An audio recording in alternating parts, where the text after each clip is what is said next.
What's the word, people? It's your boy J-Man89 boy. Tired as fuck because I've been editing this video for a fat minute. But yeah, I know what time it is. You read the title. Like I said, it's the one thing that we've always consistent with. It's gonna be them top games of the year videos, man. But honestly, I just want to take this time to reflect because honestly, 2024 was a pretty good year for us on YouTube, man. I mean, we finally got out of the 360 clutches because godly, we were in 360 for years, bro. Right now we sitting at 429. Go ahead, hit that subscribe. Go ahead. I hate odd numbers, bro. Go ahead and get us to that 430, bro. But regardless, even there, like I said, I'm excited for the growth that had this year. All the shorts, all the VRs, the learning, editing. I'm having fun editing videos and like learning how to get better at that stuff. So, you know, with all that, I'm looking forward to this year. Like I said, the goal is trying to get 500 subscribers by June, by the halfway point of this year. So hopefully we can hit that. I got to stay on the grind, keep going, all that good stuff. But right now, you know, just chilling, celebrating all the games that I played this year, games that I enjoyed. I think 2024 was a pretty decent year for video games. Wasn't expecting to get a lot of games that came out this year, but hey, and unlike, you know, most years, I actually ended up beating most of the games that are on this list. As y'all know, honorable mentions, there's a lot of games in the honorable mentions that y'all might find controversial. That's only because some of those games were long as hell, and either I just liked them but didn't like them enough to put them on the list, or I didn't play enough of them to like form a solid opinion. Like, I'll tell you right now, like Metaphor Refantasio, I like the game, I really do, but I've only played like 2 hours of it. Like, I haven't played enough of that game to put it on the list. So that's the only reason why it's in honorable mentions. I'm sure if I finished it, it probably would have been game of the year or top 3, whatever. But yeah, other than that, you know, hey, just enjoy the video and let's get into it with number 10. Coming in at number 10, we have Sonic Shadow Generations. Now, honestly, when this was announced, I was excited because, I mean, you get Sonic Generations, which is one of my favorite Sonic games, and then you get a little side story with one of my favorite Sonic characters, Shadow. I was like, heck yeah. And then the crazy part is, this was like actually really, it had a lot more depth to it than I thought it would be. I thought it'd just be like maybe, you know, like 2-3 levels or something with like Shadow or something, because like, you know, the Sonic Forces DLC that had Shadow and it was whack, but this was like actually a full-fledged, it was like another game inside of it. It's like they said, here, let's give you a Shadow game and we're just gonna put Sonic Generations in it to, like, you know, add some more value to it. And it was only like $50 or something. So I'm like, you know what, I absolutely enjoyed this game. This game was great. The music was dope. It was some good writing for Shadow as a character. You get Sonic Generations if you never played that before. And honestly, with the free like movie level DLC, that was pretty cool as well. And I just think it's a nice little bang for your buck if you never played Sonic before. Hopefully this is a sign of Sega getting their stuff together, because the game got great reviews. And honestly, I hope that Sega can keep on riding this wave, because honestly, we need Sonic back in his prime. So no pun intended. Coming in at number 9, we got Call of Duty Black Ops 6.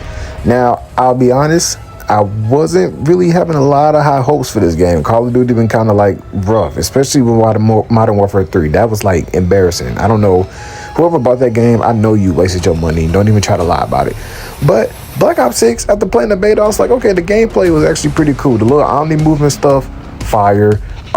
Zombies was actually pretty fun. I didn't like it at first, but the more I played it, the more I grew it on me. And the campaign was actually, you know, it wasn't anything mind-blowing, but, you know, it was solid for what it was. I think Cold War had a better campaign, but I think Black Ops 6 story was fun, and it was a cool little thing to play through.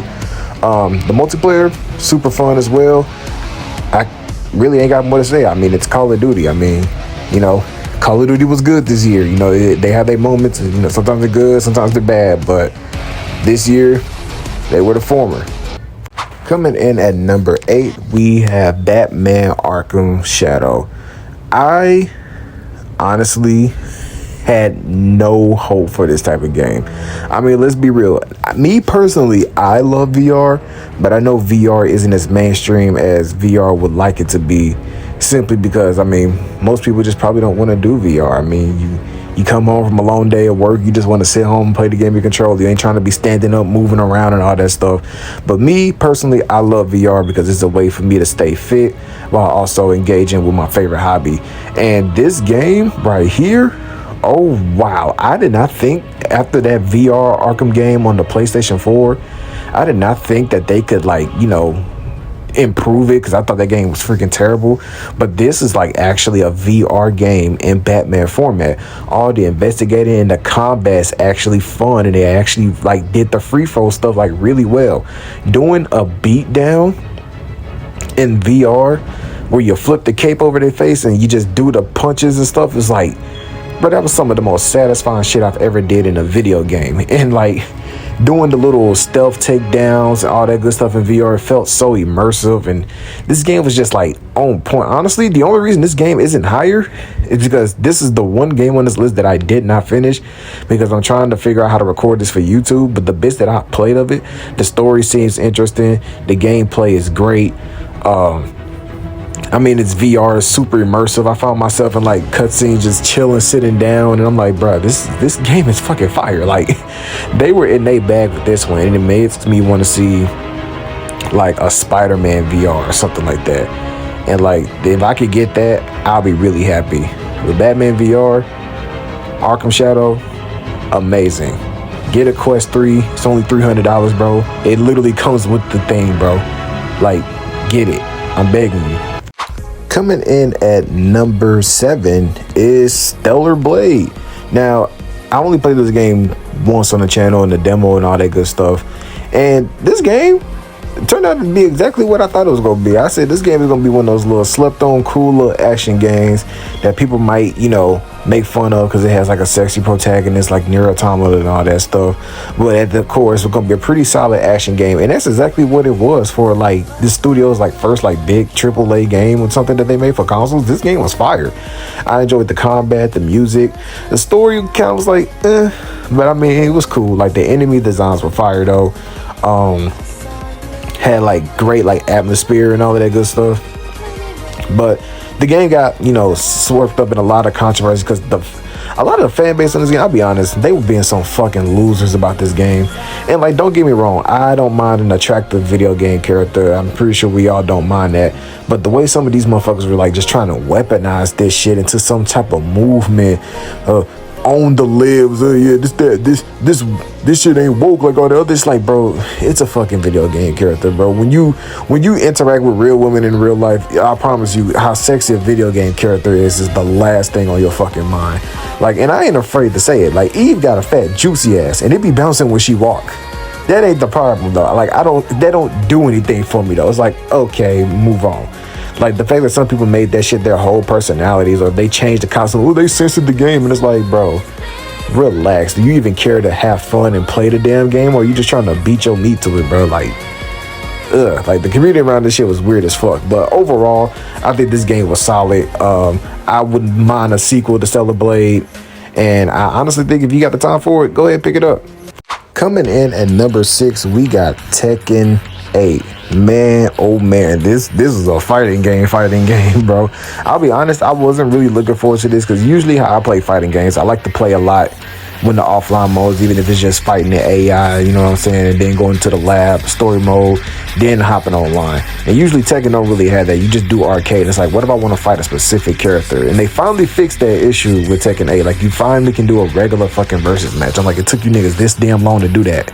But and once I found out they had that in the demo, I was sold. I was like, okay, I'll give it a shot. And the story mode was fire, way better than Tekken 7's. The gameplay was great. It was casual friendly, but it still felt like that hardcore Tekken stuff. And because of that, I feel like this was the Tekken that I learned to adapt to the most.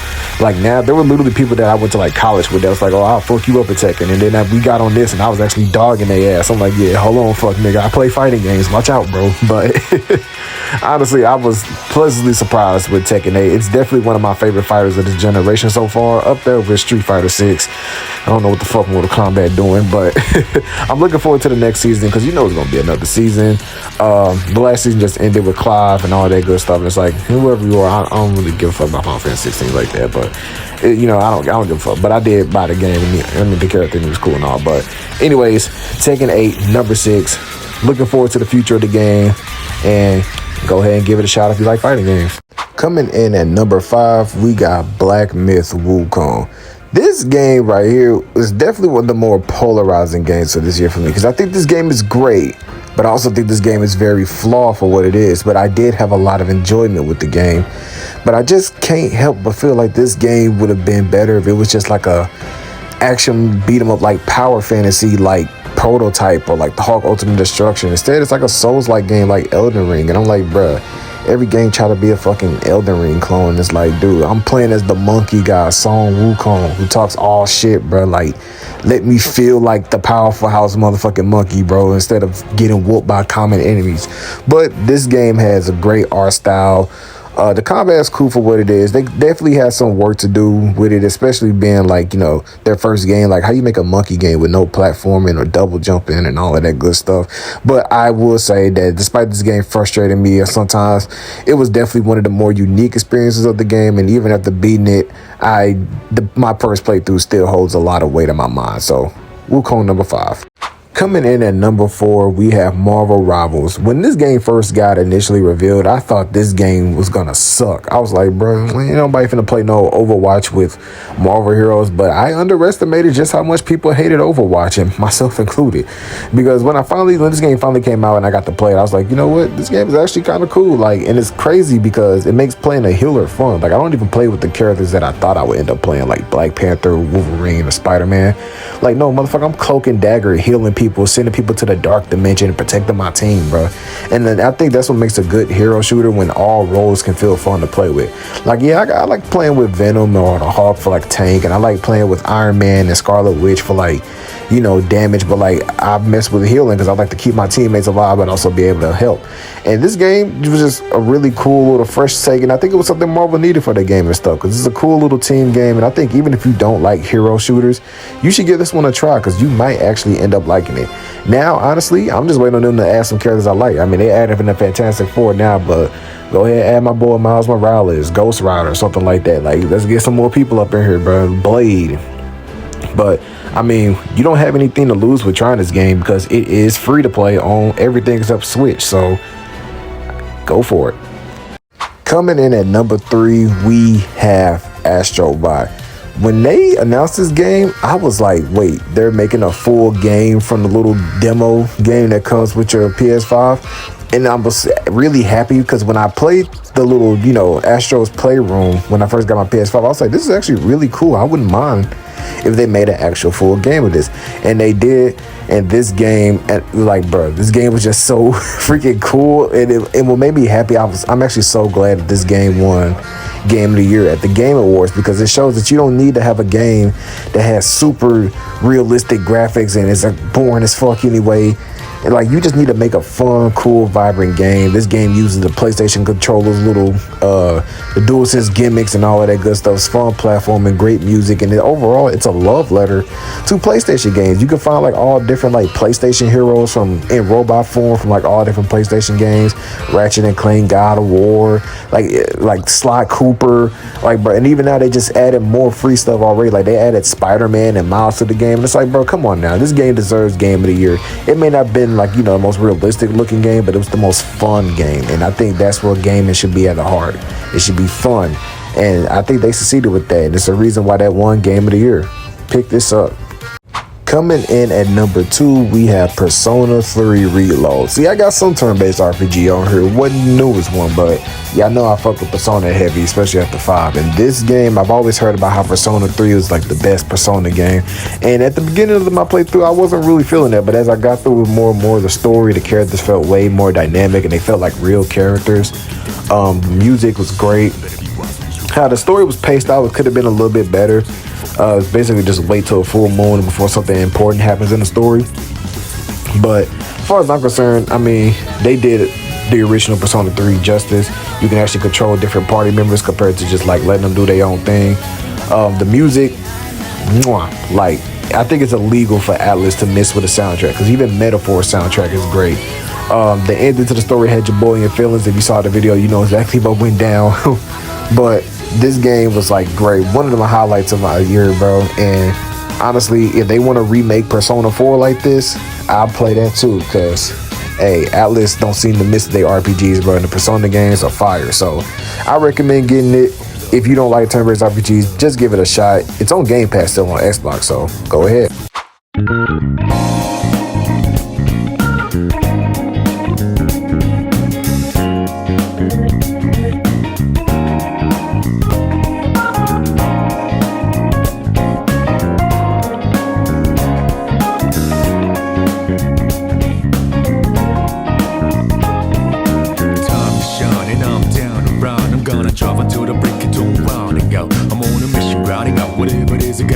riding up until the day I meet you. I'm riding up.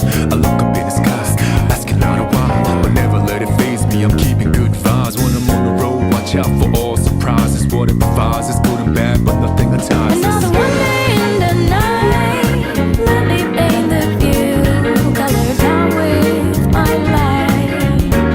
For every moment shared with you, not out in the day, but never fully gone. Going to be back again until the coming over down. For the days ahead of us, put your hands up, wave it side to side for good luck.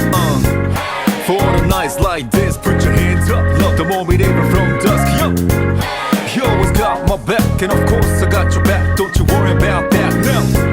It's been a good day, good night. It's gonna be a good day, good night.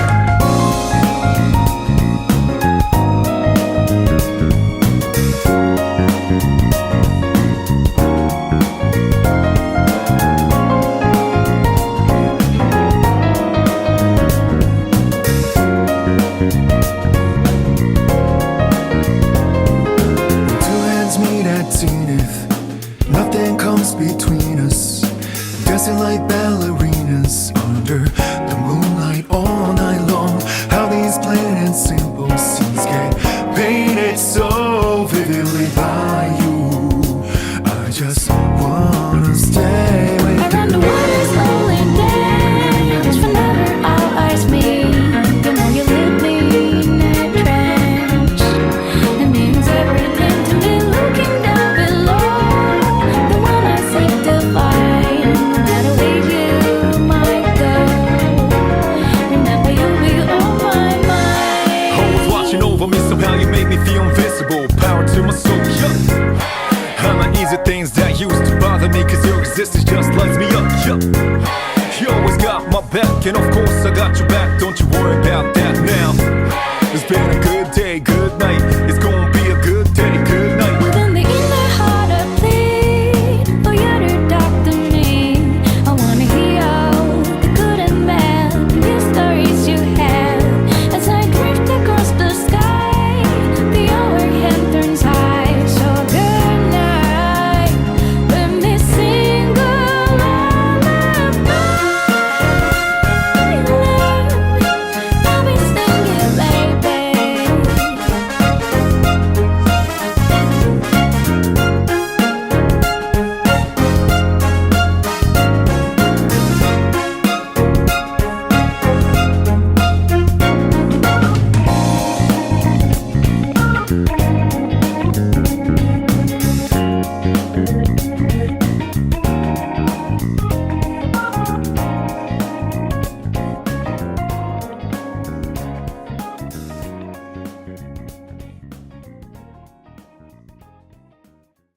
And coming in at number one, my game of the year is Dragon Ball Sparking Zero. If you know me, you know I'm a huge Dragon Ball fan, and you know my favorite game from Dragon Ball is Dragon Ball Z Budokai Tenkaichi 3. And after 17 years, they finally gave us a sequel. And to most people, they enjoyed it. I mean, the game sold 3 million in 24 hours. You don't get that with people not, being excited for the game. And yeah, the player count dropped on PC, but I mean, that's PC. That's 100,000 out of 3 million. Most people on console are still playing this game, and the DLC comes out next week, so even more people finna come back to it, bro. And honestly, this game was just everything that I wanted. I just wanted another Dragon Ball game where I could just slam my Dragon Ball action figures together in a video game form, and that's exactly what this game left me with.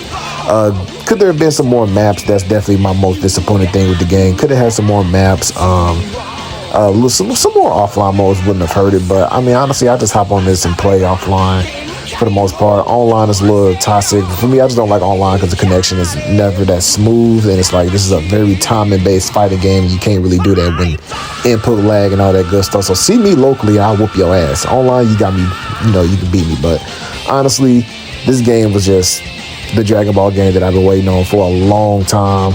And I'm glad that they finally made a sequel to one of my favorite games of all time. And for the most part, at least to me, it delivered. And yeah, that's it. Dragon Ball Sparking Zero is my game of the year. Comment below what are your games of 2024. Peace out. よ夢で感するし One, two, three, get sucked in my sheets これは現実それが dream 混ざる密度のこんな